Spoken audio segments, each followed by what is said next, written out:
अहिल्यानगर बीड परळी या 261 kilometre railway प्रकल्पातील अहिल्यानगर बीड रेल्वेचा आज शुभारंभ होत आहे।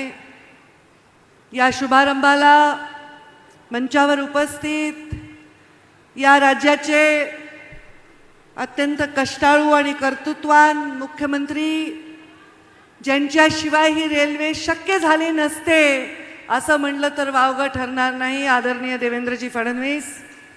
मंचावर उपस्थित या जिल्ह्याचे पालकमंत्री, मी आधी त्याचा मान देत आहे अजितदादांना, आणि या राज्याचे उपमुख्यमंत्री, वित्तमंत्री, ज्यांच्या पुढाकाराने हे उद्घाटन आता प्रत्यक्षात उतरत आहे। मंचावर ज्यांनी मार्गदर्शन केलं, ज्यांच्यासाठी मी परत तिकडे गेले आणि त्यांना मार्गदर्शन करायची संधी मिळाली, ते खासदार बजरंग बाप्पा सोनवणे। बजरंग बाप्पा, तुमचे ते बॅनर बघून मला आठवण झाली आमच्या दबंग खासदाराची, कारण तुम्ही लिहिले दबंग खासदार, तर दबंग खासदार ज्यांना पहिल्यांदा उपाधी दिली त्या खासदार प्रीतमताई मुंडेंशिवाय हा कार्यक्रम पूर्ण होऊ शकत नाही। आमच्या मोठ्या भगिनी खासदार रजनीताई पाटील, ज्यांना पहिल्यांदा खासदारकीची भाजपची उमेदवारी दिली होती तेव्हा मी 17 वर्षाची होते आणि मी त्यांचा प्रचार करत होते, आणि बीड जिल्ह्यात रेल्वे आणू अशा प्रकारचे भाषणे आम्ही तेव्हा केलेले, ते आज प्रत्यक्षात उतरत आहेत। मंचावर उपस्थित माझा बंधू, जिल्ह्याचे पालकमंत्री राहिलेले आमदार धनंजय मुंडे,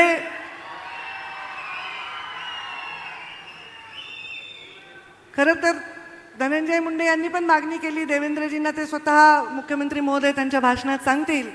मंचावर उपस्थित आमदार नमिताताई मुंदडा, मंचावर उपस्थित आमदार विजयसिंह पंडित, आमदार विक्रम काळे, माजी आमदार भीमरावजी दोंडे, केशवरावजी आंधळे, संजय दौंड, समोर बसलेले योगेशजी क्षीरसागर आणि सर्वच मान्यवर, मी सर्वांचं नाव घेऊन आमच्या समीर काजी अध्यक्ष वक्फ बोर्डाचे, आमचे जिल्ह्याचे अध्यक्ष शंकर देशमुख आणि राम कुलकर्णी, आमचे जिल्हाधिकारी, CEO आणि सेंट्रल रेल्वेचे धरमवीरजी मीना, सर्व मंचावर उपस्थित सर्व रेल्वेचे आलेले अधिकारी, आणि समोर उपस्थित माझ्या बीड जिल्ह्यातील या पावसामध्ये पूर्ण बीड जिल्ह्यामध्ये सगळीकडे अतिवृष्टी झाली असताना देखील प्रधानमंत्री नरेंद्र मोदी यांच्या कार्यक्रमासाठी सशक्त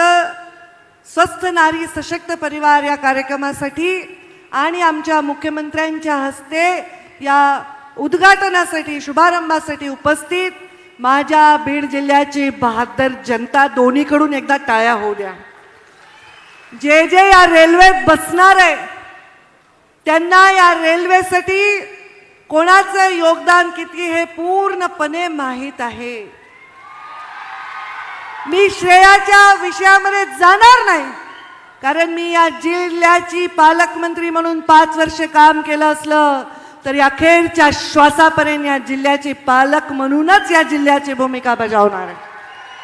त्यामुळे या जिल्ह्यामध्ये अगदी स्वतः केशर काकू क्षीरसागरांपासून ते आता बजरंग बाप्पा सोनवणेंपर्यंत सगळ्यांनी योगदान दिले असं म्हणण्याचा मोठेपणा मुंडे साहेबांच्या संस्कारात असल्यामुळे मी सर्वांचे मनापासून आभार मानतो। मी आदरणीय CM साहेबांना म्हणलं, एक वेळ माझं नाव नाही घेतलं तरी चालेल, पण आमच्या प्रीतमताईचं नाव आवर्जून याच्यामध्ये घ्या। 10 वर्ष ही रेल्वे प्रत्यक्षात उतरली, म्हणजे बाप्पा तुम्ही तर खूप भाग्यवान आहात। नांगरलं कोणी, पेरणी कोणी केली आणि कापणीच्या वेळी आमचे बाप्पा आले, पण आम्हाला आनंद आहे की तुम्ही रेल्वेला आणखी विकासाकडे नेण्यासाठी प्रयत्न करतात, त्याच्यासाठी सुद्धा आम्ही तुमच्या पाठीशी खंबीरपणे उभं राहिल्याशिवाय राहणार नाही।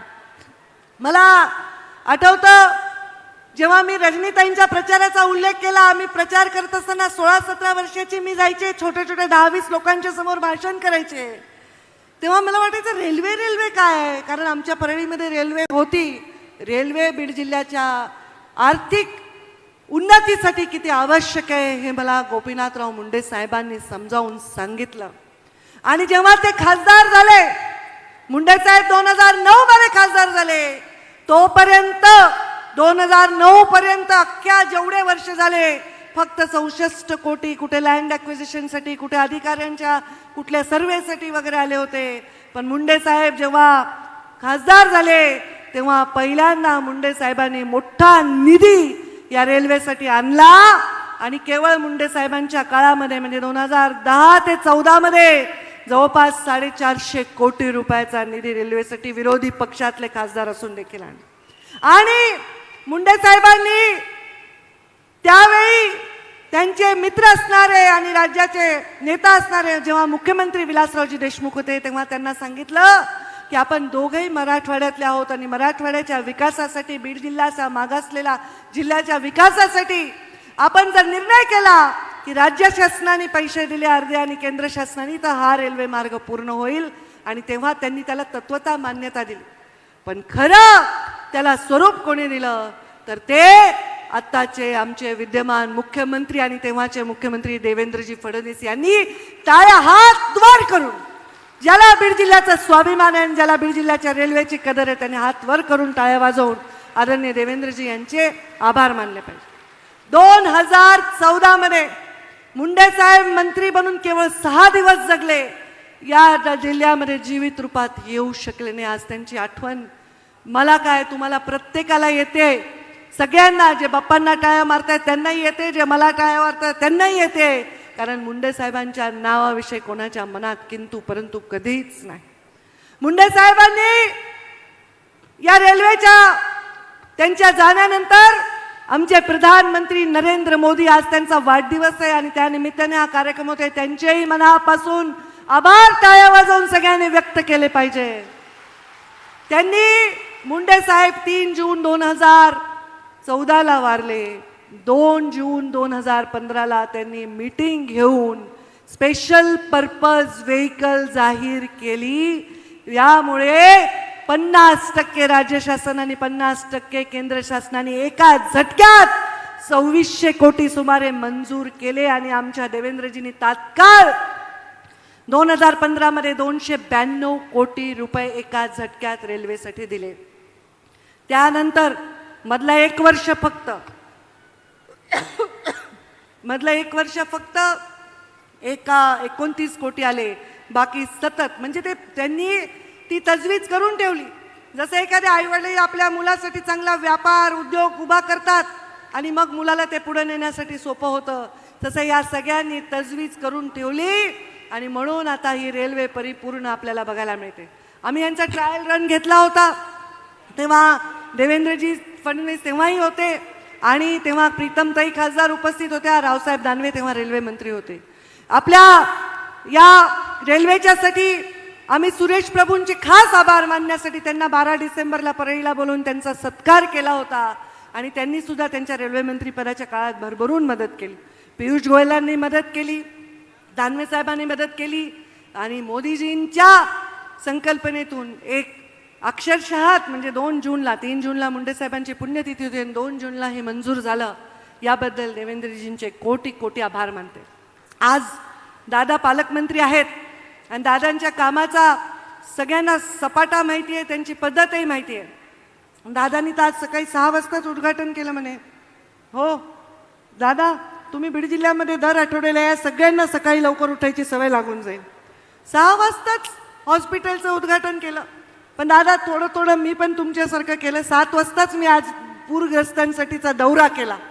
म्हणजे या कामाने जर कोणी पुढे गेलं तर या जिल्ह्याच्या विकासाला आपण कुठेही गालबोट लागणार नाही.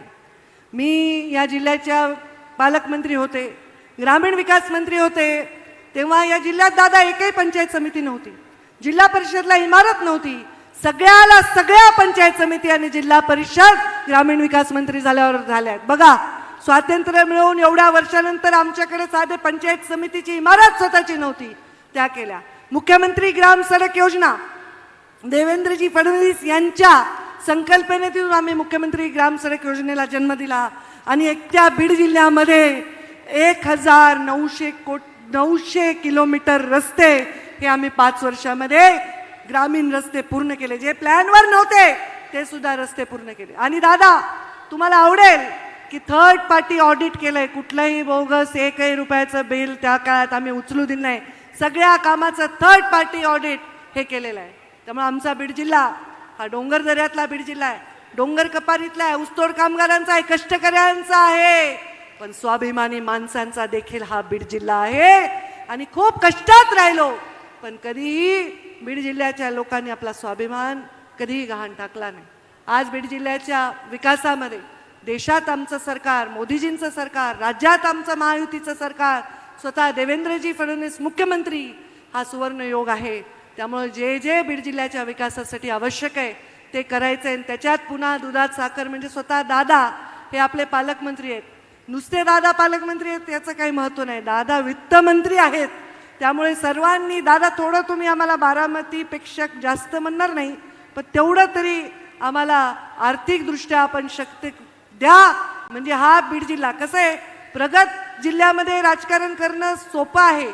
जे ऑलरेडी माणसं शिकलेले आहेत, पुढे गेलेले आहेत, व्यवहार आहे, पैसा आहे, आज मुंबई आहे, पुणे आहे, या ठिकाणचं राजकारण वेगळं आहे.